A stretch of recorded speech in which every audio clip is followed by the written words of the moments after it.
اور دین کے اصول و کلیات تمام کتب سماوی اور آسمانی تعلیمات میں یکساں اور مشترک ہیں۔ چنانچہ فرمایا شرع لکم من الدین ما وصى به نوحا والذی اوحینا الیک وما وصینا به ابراہیم وموسیٰ وعیسیٰ ان اقیموا الدین ولا تتفرقوا فیہ۔ تمہارے لیے وہی دین مقرر کیا ہے جس کا حکم اس نے نوح علیہ السلام کو دیا تھا، اور جس کی وحی ہم نے آپ کی طرف کی ہے، اور جس کی تاکید ہم نے ابراہیم علیہ السلام، موسیٰ علیہ السلام اور عیسیٰ علیہ السلام کو کی تھی، یہ کہ تم دین کو قائم کرو اور اس میں پھوٹ نہ ڈالو۔ نیز فرمایا بلا شبہ تمہارا دین ایک ہی دین ہے، یعنی تمہاری امت ایک ہی امت ہے، یعنی قرآن سے پہلی کتب اور صحیفے اپنے اپنے وقت کے لیے تھے اور اس کا ایک حصہ تھے۔ چنانچہ فرمایا کہ آپ نے ان لوگوں کے حال پر غور نہیں فرمایا جنہیں کتاب کا کچھ حصہ دیا گیا تھا، انہیں اللہ کی پوری کتاب کی طرف بلایا جاتا ہے۔ یہ صحیفے صرف ایک خاص وقت تک محفوظ رہے اور بعد ازاں محفوظ نہ رہ سکے اور ان میں تحریف و تغیر ہو گیا۔ قرآن دائمی صحیفہ اور آخری کتاب ہے، الحمدللہ۔ اس میں دین کے تمام اصول و ضوابط کامل شکل میں پوری طرح آ گئے۔ اسی لیے اللہ رب العزت نے فرمایا سورہ آل عمران کے اندر آیت نمبر 23 میں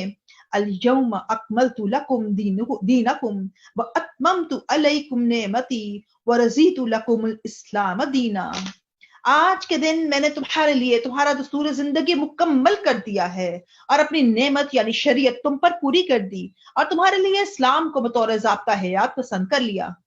اللہ رب العزت نے اس کی حفاظت کی ذمہ داری بھی خود لی اور ارشاد فرمایا انا نحن نزلنا الذکر وانا لہ لحافظون۔ بے شک یہ ذکر قرآن ہم ہی نے اتارا ہے اور ہم ہی اس کے محافظ ہیں۔ سورہ حجر میں کی آیت ہے۔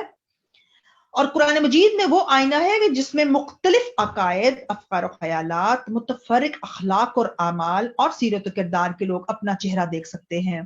اور اس کسوٹی اور میزان پر اپنی جانچ پڑتال کر سکتے ہیں۔ اس میں کہیں اشارتاً، کہیں صراحتاً، کہیں سابقہ اقوام و افراد کے حالات کے پیرائی میں اور کہیں براہ راست قرآن کے مخاطب افراد کا تذکرہ موجود ہے۔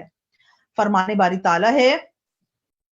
لَقَدْ أَنزَلْنَا إِلَيْكُمْ كِتَابًا فِيهِ ذِكْرُكُمْ افلا تعقلون۔ بلا شبہ ہم نے تمہاری طرف ایک کتاب نازل کی ہے جس میں تمہارا ہی تذکرہ ہے، تو کیا تم عقل نہیں رکھتے؟ سورہ انبیاء کی آیت ہے۔ تو امام ابو عبداللہ بن محمد بن نصر مروزی نے اپنی کتاب قیام اللیل میں عظیم تابعی اور حلم و بردباری میں ضرب المثل سردار احنف بن قیس کا ایک عبرت انگیز اور سبق آموز واقعہ بیان کیا ہے، جس سے اس آیت کے سمجھنے میں مدد ملتی ہے اور سلف کے زاویہ نگاہ اور تدبر قرآن کے اسلوب میں روشنی پڑتی ہے۔ حضرت احنف بن قیس ایک جگہ تشریف فرما تھے کہ انہیں یہ آیت سنائی دی لَقَدْ أَنزَلْنَا إِلَيْكُمْ كِتَابًا فِيهِ ذِكْرُكُمْ أَفَلَا تَعْقِلُونَ۔ بلا شبہ ہم نے تمہاری طرف ایک کتاب نازل کی ہے، اس میں تمہارا ہی تذکرہ ہے، تو کیا پھر بھی تم نہیں سمجھتے؟ یہ آیت سن کر وہ چونک پڑے اور فرمایا ذرا قرآن مجید لاؤ، میں اس میں اپنا تذکرہ تلاش کروں اور دیکھوں کہ میں کس درجے میں ہوں، کن لوگوں کے ساتھ ہوں اور مجھے کن سے مماثلت یا مشابہت ہے۔ قرآن مجید میں کچھ لوگوں کا تذکرہ ان الفاظ میں آیا ہے یبیتون لربہم سجدا وقیاما، وہ لوگ جو اپنے رب کے حضور سجدے اور قیام کر کے رات گزارتے ہیں۔ سورہ فرقان کی آیت ہے۔ پھر انہوں نے قرآن میں ان لوگوں کا تذکرہ پڑھا جو راتوں کو اپنے بستروں سے الگ ہو کر اپنے رب کو خوف اور امید سے پکارتے ہیں، اور وہ لوگ بھی سامنے آئے جو راتوں کو تھوڑا سا سوتے ہیں اور سحری تک اپنے اللہ سے استغفار کرتے ہیں۔ اسی طرح اللہ کی راہ میں خرچ کرنے والوں، اپنے آپ پر دوسروں کو ترجیح دینے والوں اور کبیرہ گناہوں، فواحش و منکرات سے بچنے والوں کو تذکرہ پڑھ کر کہنے لگے میرا تو ان لوگوں میں شمار نہیں ہے۔ پھر برکردانی کی تو قرآن میں کلمے کا انکار اور تکبر کرنے والوں، اللہ وحدہ لا شریک کے ذکر سے ناخوش اور بتوں کی یاد سے خوش ہونے والوں، بے نمازوں، کھانا نہ کھلانے والوں اور قیامت کا انکار کرنے والوں کا ذکر پڑھ کر فرمانے لگے اے اللہ ان لوگوں سے تیری پناہ، میں ان لوگوں سے بری ہوں۔ اب وہ اپنے تذکرے کی تلاش میں قرآن پڑھتے پڑھتے ان آیات پر رک گئے۔ اور کچھ لوگ دیگر ہیں جنہوں نے اپنے گناہوں کا اعتراف کیا اور ملے جلے عمل کیے، کچھ اچھے اور کچھ برے۔ امید ہے اللہ ان پر رحمت کے ساتھ توجہ فرمائے گا۔ بلا شبہ اللہ بخشنے والا نہایت مہربان ہے۔ اس موقع پر ان کی زبان سے بے ساختہ نکلا ہاں ہاں بے شک یہی میرا تذکرہ ہے۔ اس کی تفصیل کے لیے دیکھیے مختصر قیام اللیل کے صفحہ نمبر 64 سے لے کر 66 تک۔ تو اللہ تعالیٰ سے دعا ہے کہ اللہ رب العزت ہم لوگوں کو اس طریقے سے قرآن حکیم پر غوث کرنے کی توفیق عطا فرمائے اور قرآن حکیم کو اس طریقے سے بہترین انداز میں سیکھنے کی توفیق عطا فرمائے کہ ہمارے عمل میں آئے انشاءاللہ۔ آگے ہم دیکھتے ہیں کہ قرآن حکیم ایک معجز یعنی عاجز کر دینے والی کتاب ہے۔ اللہ فرماتے ہیں اے نبی فرما دیجئے اگر سارے انسان اور سارے جن مل کر بھی چاہیں کہ اس جیسا قرآن لے آئیں تب بھی اس طرح کا نہیں لا سکیں گے، چاہے وہ ایک دوسرے کی مدد کریں۔ پھر اس میں تخفیف کرتے ہوئے فرمایا کیا وہ کہتے ہیں کہ اس نے قرآن گھڑ لیا ہے؟ فرما دیجئے اگر تم سچے ہو تو 10 صورتیں اس جیسی گھڑی ہوئی لے آؤ اور اللہ کے سوا جن جن کو بلا سکتے ہو بلا لو، پھر اگر یہ تمہاری بات نہ مانے تو یقین کر لو کہ یہ قرآن صرف اللہ کا علم لے کر اترا ہے۔ مزید تخفیف کرتے ہوئے فرمایا کیا یہ لوگ کہتے ہیں کہ اس نے اسے یوں ہی جھوٹ موٹ بنا لیا؟ فرما دیجئے اگر تم سچے ہو تو اس جیسی ایک صورت ہی لے آؤ اور اللہ کے سوا جن کو بلا سکتے ہو بلا لو۔ آپ صلی اللہ علیہ وسلم نے فرمایا ہر نبی کو ایسا معجزہ دیا گیا جس کی بنا پر لوگ ایمان لا سکتے تھے، اور وہ معجزہ مجھے دیا گیا ہے، اور وہ ایک ایسی وحی ہے جو اللہ نے میری طرف کی ہے۔ تو رسول اللہ صلی اللہ علیہ وسلم سے پہلے جس قدر انبیاء اور رسول گزرے ہیں ان سب کو اللہ تعالیٰ نے ایسے ایسے معجزات سے نوازا تھا جو ان کی نبوت اور رسالت کی دلیل بن سکتے تھے۔ چنانچہ ان کی نبوت اور رسالت ایک محدود وقت اور ایک مخصوص قوم کے لیے ہوتی تھی، اس لیے ان کے معجزات ان کے ہاتھوں ظاہر ہوتے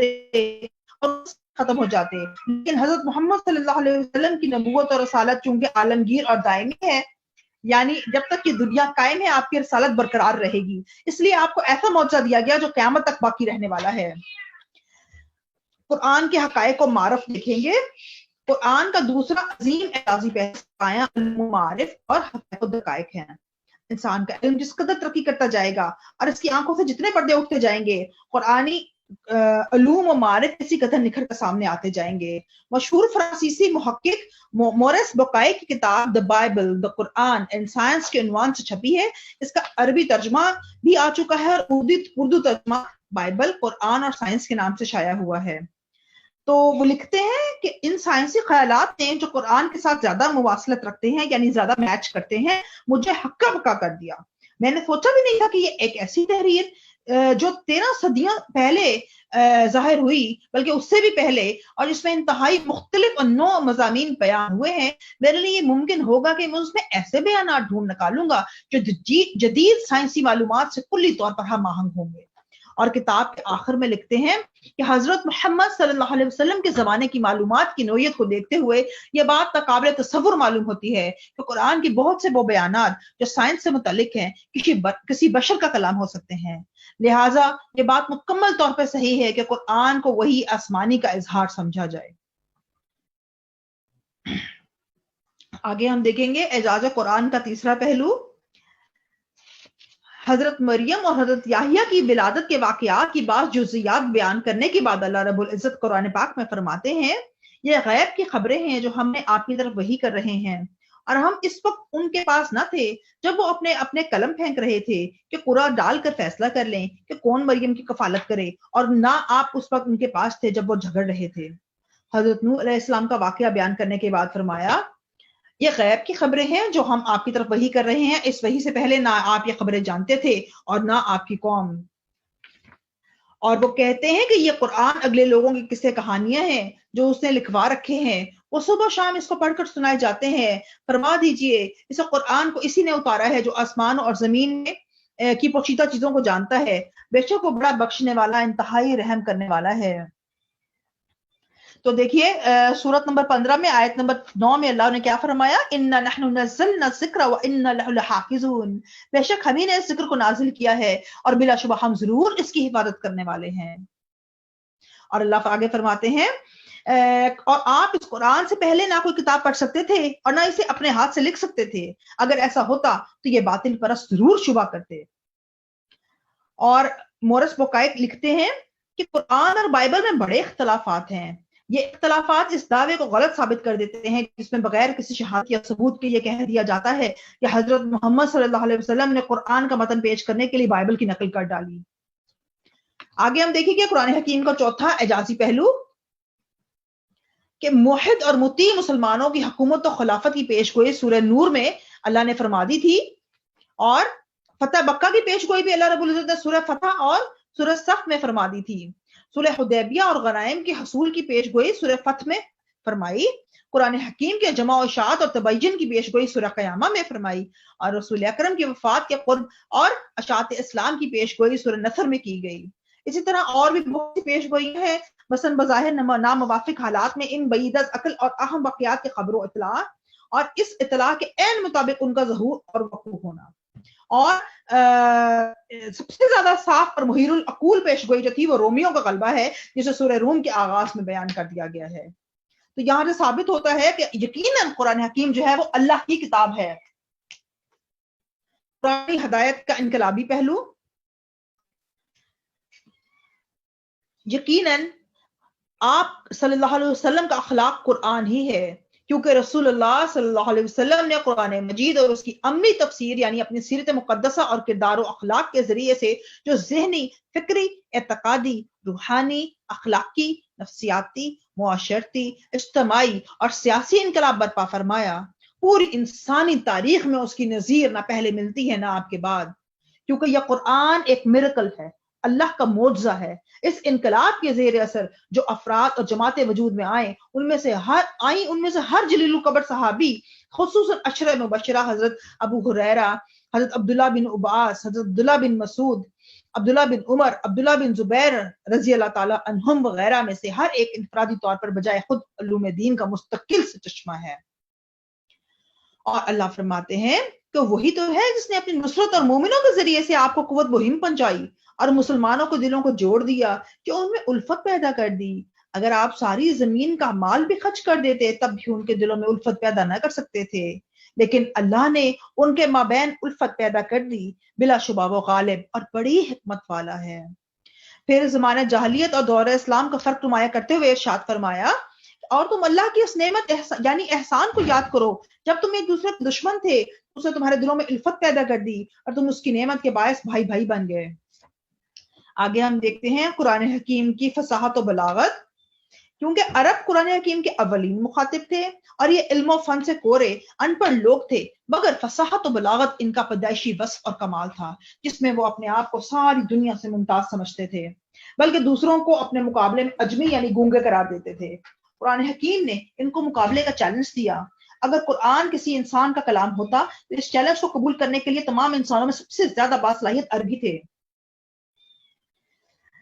ولید بن مغیرہ بنو مخزوم کا ایک فرد تھا، اس نے کہا کہ یقیناً اللہ کی قسم اس کے قول میں یعنی قرآن حکیم کے قول میں بڑی شیرینی اور بڑی رونق اور شادابی ہے۔ پھر ایام حج کے موقع پر اس نے لوگوں کو جمع کی اور کہا، ایام حج میں عرب کے مختلف وفود آئیں گے، اس لیے محمد صلی اللہ علیہ وسلم کے بارے میں کوئی مناسب بات طے کر لو، پھر تم میں سے کوئی اس بات کی مخالفت نہ کرے۔ لوگوں نے طرح طرح کی باتیں کہیں کہ یہ کاہن ہے، نعوذ باللہ، یہ مجنو ہے، یہ شاعر ہے، یہ جادوگر ہے، لیکن مغیرہ نے ہر بات کو رد کر دیا۔ جب کوئی بات قابل قبول نہ ٹھہری تو لوگوں نے مغیرہ سے کہا کہ تم ہی کوئی بات بتا دو، تو اس نے عاجز آ کر کہا، بس یہی کہو کہ وہ جادوگر ہے، کیونکہ اس نے ایسا کلام پیش کیا ہے جس سے باپ بیٹے، بھائی بھائی، شوہر بیوی، غرض یہ کہ خاندان بھر میں پھوٹ پڑ جاتی ہے۔ اس قسم کے واقعات عتبہ بن ربیعہ، نضر بن حارث وغیرہ سے بھی منقول ہیں۔ تو اس چیلنج میں اعجاز کا ایک پہلو یہ ہے کہ قرآن حکیم کی یہ پیش گوئی بھی موجود ہے کہ وہ کبھی بھی قرآن حکیم کا چیلنج قبول نہیں کر سکیں گے، جیسا کہ سورہ بقرہ میں فرمایا، اور اگر تمہیں اس کلام کے بارے میں شک ہے جو ہم نے اپنے بندے پر اتارا ہے تو اس کی ہم پلہ ایک صورت ہی بنا لو، اور اللہ کے سوا جتنے تمہارے حمایتی ہیں ان کو بھی بلا لو اگر تم سچے ہو۔ اگر تم ایسا نہیں کر سکتے اور کر بھی نہ سکو گے تو تم آگ سے بچو۔ استغفر اللہ۔ یعنی اس چیلنج کے قبول کرنے کے محرکات اور دوائی موجود تھے اور اب بھی موجود ہیں، لیکن آج تک کوئی شخص، کوئی گروہ اور کوئی قوم اس کا مقابلہ نہیں کر سکی اور نہ ہی آئندہ کر سکے گی، کیونکہ قرآن حکیم کی فصاحت و بلاغت کا اعجاز الفاظ، تراکیب، اسلوب، نظم، قصص اور امثال ہر اعتبار سے درخشاں ہیں۔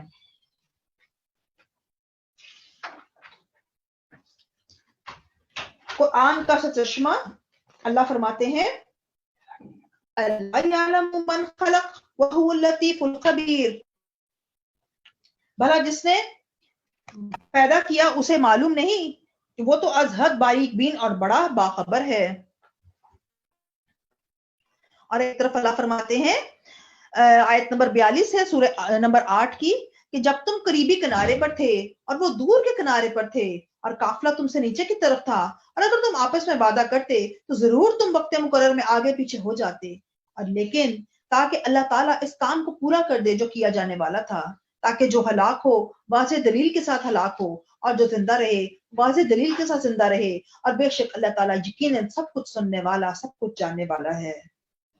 یعنی جو لوگ یقین نہیں لے کر آتے کہ قرآن حکیم جو ہے وہ اللہ ماخذ الہی، علم الہی کا چشمہ ہے اور اس کے نزول کا واسطہ دریا وہی ہے، تو وہ ہمیشہ ہلاک ہو جائیں گے۔ تو یہاں ہم دیکھتے ہیں اللہ فرماتے ہیں کہ اللہ کا علم ہر چیز کا، اور اس نے ہر چیز کا اپنے علم سے احاطہ کر رکھا ہے، اور فرمایا میرا رب نہ بھٹکتا ہے اور نہ بھولتا ہے، وہ غیب اور حاضر کا جاننے والا ہے، آسمانوں اور زمین میں ذرا برابر کوئی چیز بھی اسے چھپی نہیں رہ سکتی، اور اللہ ہی خوب جانتا ہے کہ اپنی رسالت کس کو سونپے۔ تو اس لیے انسانوں تک قرآن پہنچانے کا واسطہ جو ہے اللہ رب العزت نے اپنے رسول اور نبی کو بنایا۔ تو انسانوں تک قرآن حکیم بلا واسطہ نہیں پہنچا، اس لیے کہ ہر انسان اس کے تحمل اور قبولیت کی صلاحیت اور استعداد سے بہرہ مند نہیں ہو سکتا۔ تو اس لیے رسول کریم صلی اللہ علیہ وسلم تک قرآن حکیم پہنچنے کا ذریعہ اور واسطہ وحی الہی ہے، فرمان باری تعالیٰ ہے، وہ تو بس وہی ہے جو بھیجی جاتی ہے، اسے ایک بڑی قوتوں والی شخصیت یعنی جبرائیل علیہ السلام نے سکھایا ہے۔ یہ سورہ نجم کی آیت ہے۔ اور آگے فرمایا وہ بڑی قوت والا اور صاحب عرش کے بڑا درجہ رکھنے والا ہے، وہاں اس کا کہاں مانا جاتا ہے اور وہ قابل اعتماد ہے۔ سورہ تکویر کی آیت ہے۔ اور اس کی قرات اور بیان کی ذمہ داری خود اللہ رب العزت نے لی ہے۔ اللہ فرماتے ہیں اس وحی کو لینے کے لیے اپنی زبان کو حرکت نہ دیں تاکہ آپ اسے جلد سے جلد لے سکیں، بلکہ اسے آپ کے سینے میں جمع کرنا اور آپ کو پڑھانا ہمارے ذمہ ہے۔ یہ سورہ قیامہ کی آیت ہے، سورہ قیامہ کی آیت ہے۔ تو ہم دیکھیں گے نزول قرآن کے مقاصد کیا ہیں۔ جب اللہ تعالیٰ نے اس کائنات کو آباد کرنے کا ارادہ فرمایا اور اس میں حضرت آدم علیہ السلام اور حوا علیہ السلام کو بھیجا تو فرمایا تم دونوں اکٹھے آدم و ابلیس یہاں سے اتر جاؤ، تم ایک دوسرے کے دشمن ہو، بس اگر تمہارے پاس میری طرف سے ہدایت پہنچے، جو میری ہدایت کی پیروی کرے گا وہ راہ راست سے پھرے گا، نہ ناکام ہوگا، اور جو میرے ذکر سے آراز کرے گا اس کی گزر بسر تنگ ہوگی۔ استغفر اللہ استغفر اللہ۔ اللہ سے دعا ہے کہ اللہ رب العزت ہمیں قرآن حکیم سے بہترین انداز میں ہدایت لینے کی توفیق عطا فرمائے، اور قرآن حکیم کا علم سیکھنے کی توفیق عطا فرمائے، اس پہ عمل کرنے کی توفیق عطا فرمائے، کیونکہ یقیناً قرآن حکیم جو ہے وہ ضابطہ حیات اور دستور زندگی کی تکمیل ہے، اور یہ وہ صحیفہ ہدایت ہے کہ جو خاتم النبیین صلی اللہ علیہ وسلم کے ذریعے سے ہم تک پہنچا ہے، اور یہ انسانوں کے لیے برہان، نور، معجزہ، شفا، ہدایت اور رحمت ہے۔ بہت خوبصورت آیت ہے۔ اللہ رب العزت فرماتے ہیں سورہ نساء کے اندر، یا ایھا الناس قد جاءکم برہان من ربکم وانزلنا الیکم نورا مبینا فَأَمَّا الَّذِينَ آمَنُوا بِاللَّهِ وَاعْتَصَمُوا بِهِ فَسَيُدْخِلُهُمْ فِي رَحْمَةٍ مِّنْهُ وَفَضْلٍ وَيَهْدِيهِمْ إِلَيْهِ صِرَاطًا مُسْتَقِيمًا۔ اے لوگو، تمہارے پاس تمہارے آقا اور مالک کی طرف سے ایک کھلی دلیل آ چکی ہے، اور ہم نے تمہاری طرف واضح روشنی اتاری ہے، چنانچہ جو لوگ اللہ پر ایمان لائے اور اس برہان و نور کو مضبوطی سے تھام لیا تو اللہ انہیں اپنی رحمت سے سرفراز فرمائے گا اور اپنے فضل سے نوازے گا اور انہیں اپنی طرف پہنچنے کی سیدھی راہ چلائے گا۔ نیز فرمایا سورہ یونس کے اندر بہت پیاری آیت ہے، یا ایھا الناس قد جاءتکم موعظۃ من ربکم وشفاء لما فی الصدور وہدی ورحمۃ للمؤمنین۔ اے لوگو، یقیناً تمہارے پاس تمہارے آقا و مالک کی طرف سے قرآن کی نصیحت آ گئی ہے، اور یہ ان بیماریوں کے لیے شفا ہے جو سینوں میں ہے، اور مومنوں کے لیے ہدایت اور رحمت ہے۔ پھر فرمایا سورہ حامیم سجدہ کے اندر، قُلْ هُوَ لِلَّذِينَ آمَنُوا هُدًى وَشِفَاء، فرما دیجئے یہ کتاب ان لوگوں کے لیے ہدایت اور شفا ہے جو ایمان والے ہیں۔ تو اللہ رب العزت سے دعا ہے کہ اللہ رب العزت ہم لوگوں کو قرآن حکیم سے بہترین انداز میں شفا لینے کی توفیق عطا فرمائے، قرآن حکیم کے نور سے ہم لوگوں کو نور عطا فرمائے انشاءاللہ، آمین۔ آگے ہم دیکھتے ہیں کہ قرآن حکیم کی تفہیم کیوں کر ہم سیکھ سکتے ہیں؟ قرآن حکیم تمام انسانوں کے لیے قیامت تک آخری صحیفہ ہدایت ہے، جو ایسے دستور زندگی اور لائے عمل پیش کرتا ہے جسے اپنانے اور نظام حیات بنانے میں انسانوں کی دنیوی اور اخروی کامیابی کا راز مثمر ہے۔ اس کے بغیر دنیا امن و سکون کا گہوارہ نہیں بن سکتی، نہ وہ حقیقی اور ابدی زندگی جو موت کے بعد حاصل ہوگی خوش وقتی سے ہمکنار ہو سکتی ہے۔ اسی لیے فرمایا یہ ایک عظیم بابرکت کتاب ہے جسے ہم نے آپ کی طرف اتارا ہے تاکہ لوگ اس کی آیات پر سوچ وچار کریں اور عقل مند لوگ اس سے نصیحت حاصل کریں۔ یعنی اصل مقصد یہ ہے کہ قرآن حکیم سے نصیحت حاصل کی جائے، اس پر عمل کیا جائے، کیونکہ سب سے زیادہ قرآن حکیم میں جو حکم دیا گیا ہے وہ بار بار غور و فکر تدبر کرنے کا حکم دیا گیا، بار بار دعوت دی گئی ہے۔ اس لیے فرمایا افلا یتدبرون القرآن ام علی قلوب اقفالها۔ سورہ محمد کی آیت میں اللہ فرماتے ہیں کیا یہ لوگ قرآن میں تدبر نہیں کرتے یا ان کے دلوں پر قفل پڑ گئے ہیں؟ مزید فرمایا ان انزلناہ قرآنا عربیا لعلکم تعقلون، بے شک ہم نے اس قرآن کو عربی میں اتارا ہے تاکہ تم اسے سمجھو۔ یعنی کتنا ضروری ہے ہمارے لیے کہ قرآن حکیم کی عربی زبان سیکھیں اور قرآن حکیم کا ترجمہ اور تفسیر کو ڈیٹیل میں سیکھیں تاکہ ہم اس کے اوپر عمل کر سکیں۔ دیکھیں جس طرح کوئی مائکرو ویو اگر آپ بازار سے خریدیں تو اس کا مینول ساتھ آتا ہے، کوئی واشنگ مشین خریدے، کوئی بھی الیکٹرانکس اکوپمنٹ خریدے تو اس کا مینول ساتھ آتا ہے۔ آپ کبھی بھی اس کے بغیر مینول کے بغیر آپ اس کو آن نہیں کرتے کہ کہیں ایسا نہ ہو کہ کوئی اس میں پرابلم ہو جائے، اس کا فیوز نہ اٹھ جائے یا کوئی بھی ایسی مسئلہ ہو جائے۔ تو اس لیے اللہ رب العزت نے قرآن حکیم جو ہے وہ ہمارے لیے ہماری زندگیوں کے لیے مینول بنا کے بھیجا ہے کہ ہم اس کے مطابق اگر اپنی زندگی کو ڈھالیں گے، اس کے مطابق اس پہ عمل کریں گے، تبھی ہماری زندگیاں دنیا اور آخرت میں بھلائیاں حاصل کر سکتی ہیں اور کامیاب ہو سکتی ہیں انشاءاللہ، اور تبھی ہمیں اللہ کی رضا مل سکتی ہے۔ تو اور یہ بات بھی دیکھیے کہ قرآن کو سیکھنا کتنا ضروری ہے، قرآن و حکیم پر غور و فکر کتنا ضروری ہے۔ ہم صرف ناظرہ قرآن پڑھ کر کامیاب نہیں ہو سکتے، ٹھیک ہے ہمیں برکتیں تو ملیں گی، لیکن اگر ہم دیکھیے اگر ہم اپنی مدر سے محبت کرتے ہیں، اب ہماری مدر کو اگر جاب مل گئی ہے چائنا میں، اور چائنیز لینگویج میں ہم لوگوں کو لیٹر لکھ کر دیتی ہیں، تو کیا ہم لوگوں کو کتنی محبت ہمیں اپنی ماں سے ہو، لیکن کہا ہم کبھی بھی اپنی ماں کا لیٹر پڑھ سکیں گے، اپنی والدہ کی انسٹرکشنز نہیں پڑھ سکیں گے، ان کی محبت بڑا لیٹر نہیں پڑھ سکیں گے، تو ہمیں سمجھ ہی کچھ نہیں آئے گا، تو ہمیں کتنا دکھ ہوگا۔ تو اللہ رب العزت جو 70 ماؤں سے بڑھ کر محبت کرنے والے ہیں، اللہ رب العزت نے یہ جنتیوں کی زبان ہے عربی جس کے اندر یہ قرآن حکیم کو ہمارے پاس بھیجا ہے، اور تو ہم پر فرض کیا ہے کہ ہم عربی زبان کو سیکھیں تاکہ قرآن حکیم کو صحیح معنوں میں سیکھ کر اس پر عمل کریں انشاءاللہ، اور اپنی اگلی نسلوں کو سکھائیں، یہ بھی ہم پر فرض ہے۔ اپنے آس پاس اس کے قرآن حکیم کی دعوت دیں، دعوت اللہ جو ہے وہ ہم پر فرض ہے، کیونکہ اللہ نے فرمایا کہ تمہیں میں نے امت وسط بنا کر بھیجا ہے، تم وہ امت ہو کہ جو تمام لوگوں کو جو ہے وہ اللہ کے دین کی طرف بلاتے ہیں۔ اسی لیے ہم نے الفتح کے پلیٹ فارم سے کال ٹورڈز اللہ کا ایک پلیٹ فارم بنایا ہے کہ جس پہ ہم ڈفرنٹ ایونٹس اس طرح کے رکھتے رہتے ہیں کہ تاکہ لوگوں کو قرآن حکیم سیکھنے کی طرف دعوت دی جائے، حدیث رسول سیکھنے کی طرف دعوت دی جائے۔ تو اس لیے ہم لوگ اس میں ایک اور بھی اس میں ایونٹ کر رہے ہیں کہ جو تجوید بھی ہم سیکھنے کی طرف خاص طور پر توجہ دیں گے انشاءاللہ رمضان المبارک سے پہلے۔ اس میں میلز اور فیمیلز دونوں کی طرف ہم لوگوں نے لیے کورسز رکھے ہیں، 1 منتھ کا کورس ہوگا اور منیمل سی اس کی فیس ہے، تو لیڈیز جو ہیں وہ فیمیلز سے سیکھ سکتی ہیں انشاءاللہ، اور میلز جو ہیں وہ ٹی پی آئی میتھڈ کے تحت، بڑا اسپیشل میتھڈ ہے اور اس کے تحت وہ لوگ میل سے سیکھ سکتے ہیں انشاءاللہ۔ حافظ عبد الرحمان صاحب جو ہیں وہ اس کو سکھائیں گے، تو آپ لوگ اپنے بچوں کو، اپنے آس پاس لوگوں کو ضرور انوائٹ کیجئے کہ بہترین انداز میں وہ لوگ تجوید سیکھ سکیں انشاءاللہ۔ اور ساتھ میں ہم نے انشاءاللہ الفتح کے پلیٹ فارم سے دورہ قرآن پلان کیا ہے، آپ لوگ ہمارے ساتھ آئیے، دورہ قرآن کیجئے، اس میں تھوڑی بہت تلاوت ہوگی، ساتھ ترجمہ ہوگا، ساتھ تفسیر ہوگی، سیرت کی روشنی میں انشاءاللہ ہم لوگ قرآن حکیم کو سیکھیں گے تاکہ ہم لوگ اس کو بہترین انداز میں سیکھ سکیں، کیونکہ ہم سب لوگ جو ہے امت محمدیہ ہیں، اللہ کے رسول صلی اللہ علیہ وسلم سے محبت کا دعویٰ کرتے ہیں، تو پھر ہم لوگوں پر فرض ہے کہ ہم سیکھیں کہ آپ کی سیرت کیا تھی تاکہ ہم اس سے سبق لیں اور اس کے مطابق ہم اپنی زندگی کو ڈھالیں انشاءاللہ۔ تو ہم آگے دیکھتے ہیں کہ اللہ نے قرآن حکیم میں کیا فرمایا ہے۔ اللہ فرماتے ہیں کہ یہ وہ کتاب ہے جو ہر شک و صبح سے بالا اور ہر نقص سے پاک ہے، قرآن عظیم ہے، اور فرمایا اور اسی طرح ہم نے آپ کی طرف اپنے حکم سے ایک روح یعنی قرآن کی وحی کی ہے، آپ نہیں جانتے تھے کہ کتاب کیا ہے اور ایمان کیا ہے، لیکن ہم نے اسے نور بنایا، ہم اپنے بندوں میں تھے جسے چاہیں اس کے ذریعے سے ہدایت دیتے ہیں۔ تو پس قرآن عظیم وہ روح ہے جو زندگی کی لہر پیدا کرتی ہے اور دلوں کو بیدار اور متحرک کرتی ہے۔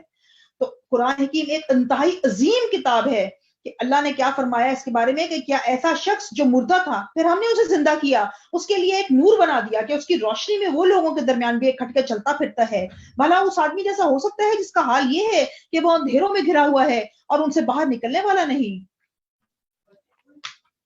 اور عظمت قرآن کا موضوع اختیار کرنے کے اسباب یہ ہے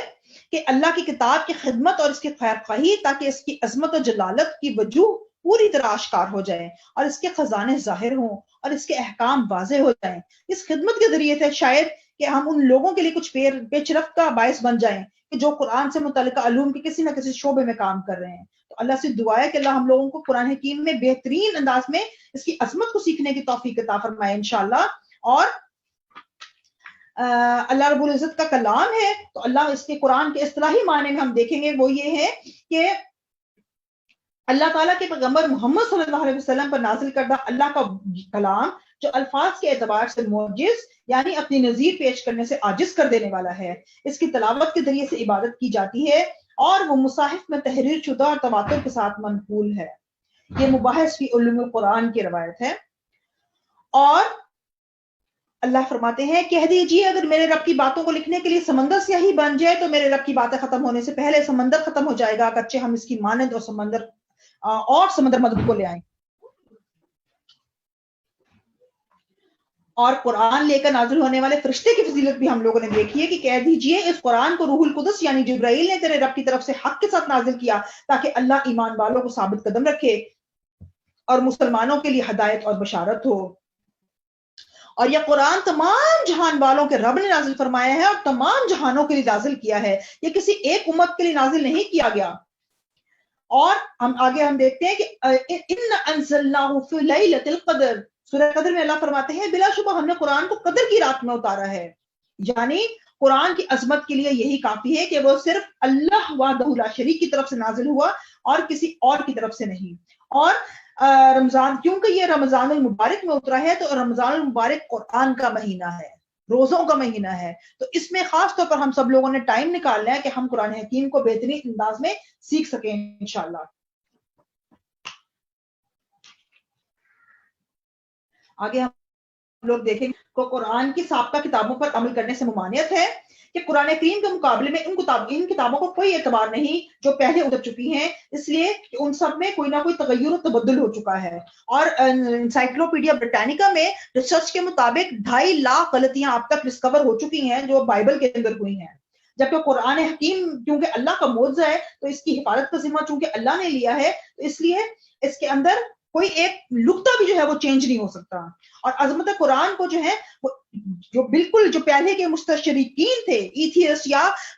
جو پہلے بھی نان مسلمز جتنے بھی لوگ تھے وہ سب لوگ بھی اس کو مانتے ہیں۔ تو دیکھتے ہیں کہ فرینچ ایک شخص تھا ایلیکس، وہ کہتے ہیں کہ حضرت محمد صلی اللہ علیہ وسلم نے دنیا کے لیے ایک ایسی کتاب چھوڑی ہے جو بلاغت کا حیرت انگیز نمونہ ہے، اخلاقیات کی دستاویز اور نہایت مقدس کتاب ہے۔ جدید علمی انکشافات میں سے کوئی مسئلہ اور انکشاف ایسا نہیں جو اسلامی بنیادوں اور عقائد کے متضاد ہو۔ اس اعتبار سے قرآن کی تعلیمات اور طبی اور سائنسی قوانین کے درمیان مکمل یکسانیت اور ہم آہنگی موجود ہے۔ اور ایک اور مسٹر سیدیو کہتے ہیں کہ قابل ذکر اہم بات یہ بھی ہے کہ براعظم ایشیا میں برصغیر ہند تک اور براعظم افریقہ میں سودان تک مختلف زبانیں بولنے والی قوموں کے مابین قرآن کریم ایک ایسی کتاب ہے جسے سب سمجھتے ہیں، اور اسی قرآن نے ان متضاد اور مختلف طبیعتوں والی قوموں کو زبان اور جذبات اور احساسات کے رابطے کے ذریعے سے آپس میں جوڑ دیا ہے۔ اور پھر ایک عیسائی عرب ہے نصری صلب، وہ کہتے ہیں کہ نبی اکرم کا ذکر جمیل کرتے ہوئے کہتے ہیں کہ آپ پڑھ سکتے تھے نہ لکھ سکتے تھے، ناگہاں یہ ناخواندہ شخصیت انسانیت کو ایک اثر آفری مکتوب کی طرف دعوت دینے لگی، جس کے ساتھ ہی ابتدا سے گھٹنوں کے بل چلنے والی انسانیت بلوغت کو پہنچ گئی۔ یہ مکتوب وہ قرآن کریم ہے جسے اللہ تعالیٰ نے اہل تقویٰ کے لیے اپنے رسول پر نازل فرمایا۔ اور ہم دیکھتے ہیں کہ ایک اور مستشرق ہیں جارج سیل، وہ کہتے ہیں کہ بے شک قرآن کا اسلوب بہت خوبصورت، دل نشیں اور نہایت رواں دواں ہے۔ قرآن کا انداز بیان شیریں، خوشگوار اور باوقار ہے، خاص طور پر جب قرآن حکیم اللہ تبارک و تعالیٰ کی عظمت و جلالت بیان کرتا ہے تو اس کا حسن بیان دو بالا اور نہایت باوقار ہو جاتا ہے۔ حیرت کی بات یہ ہے کہ قرآن کریم اپنے اسلوب و آہنگ کے ذریعے اپنی تلاوت سننے والوں کے قلوب و اذہان کو مسخر کر لیتا ہے، چاہے وہ اس پر ایمان رکھتے ہوں یا نہ رکھتے ہوں۔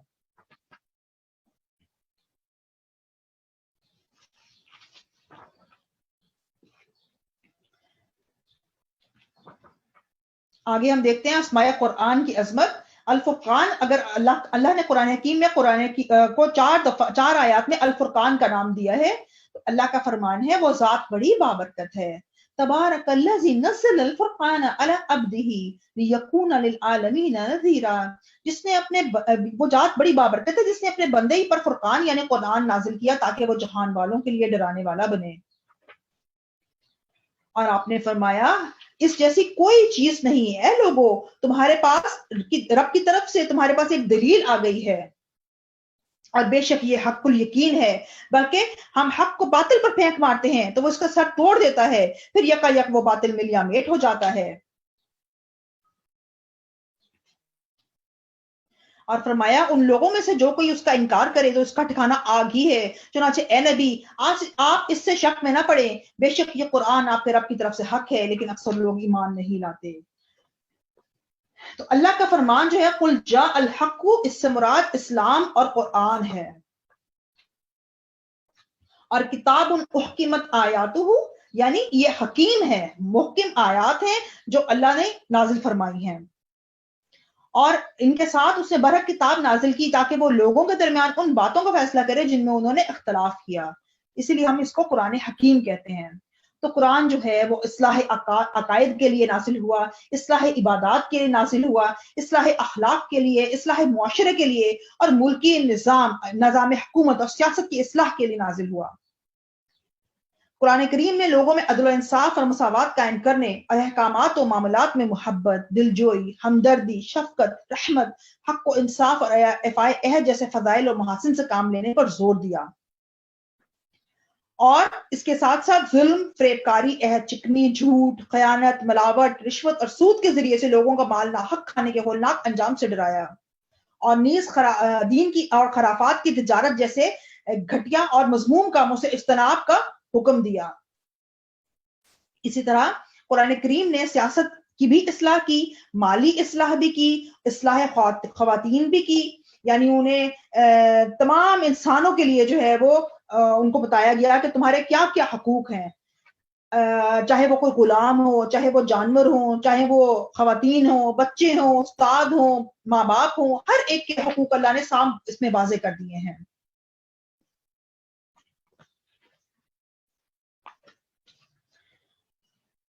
اور عبرت و نصیحت کے ذریعے سے قرآن حکیم کا حسن انتخاب ہم دیکھتے ہیں کہ قرآنی قصص و حالات و حوادث کے وہ منتخب اجزاء ہی زہر بحث لاتے ہیں جو عبرت و نصیحت کے لیے قرآن کریم کے مقاصد جلیلہ سے مناسبت رکھتے ہیں.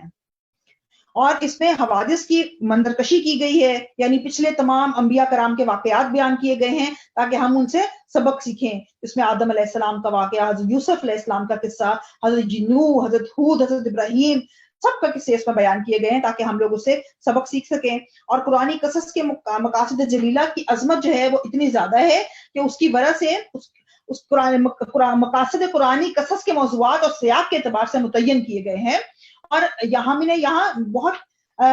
بہترین انداز میں سیکھ سکتے ہیں جب ہم قرآن پاک کی تفسیر کو سیکھیں گے انشاءاللہ، تو اس سے بھی ہم لوگوں کو سبق سیکھنے کا موقع ملے گا. جیسا کہ اللہ فرماتے ہیں اور ہم نے قوم عاد کی طرف سے ان کے بھائی ہود کو بھیجا، اس نے کہا اے میری قوم تم اللہ کی عبادت کرو، اس کے سوا تمہارا کوئی معبود نہیں. اور ایسے ہی تمام انبیاء کرام جو ہیں وہ اسلام کی طرف ہی دعوت دیتے رہے، جیسا کہ عیسیٰ علیہ السلام نے بھی یہی فرمایا تھا کہ میں تمہیں اسلام کی دعوت دیتا ہوں. اور امت مسلمہ کی تربیت کی گئی ہے اس کے ساتھ. تمام قصص قرآنی کا اصل مقصد صحیح عقیدے پر مسلمانوں کی تربیت کرنا ہے تاکہ اللہ تعالیٰ پر ایمان، موت کے بعد جی اٹھنے اور یوم آخرت کو اعمال کے مطابق جزا و سزا ملنے پر ایمان، مرسلین پر ایمان، اور کافروں کی اظہار ثانیوں اور حق سے منہ موڑنے پر ان کے صبر کے سلسلے میں ان کا عقیدہ صحیح ہو جائے، یہاں تک کہ اللہ رب العزت اس دین کو غالب و فتح یاب اور اس کے دشمنوں کو تباہ و برباد کر دے، جیسا کہ اللہ رب العزت کا وعدہ ہے کہ انشاءاللہ اسلام غالب آ کر رہے گا. اور ہم دیکھتے ہیں کہ معروف نو مسلم اسکالرس کے قبول اسلام میں قرآن کریم کے کردار کے حوالے سے ہم دیکھتے ہیں کہ ابراہیم خلیل احمد کہتے ہیں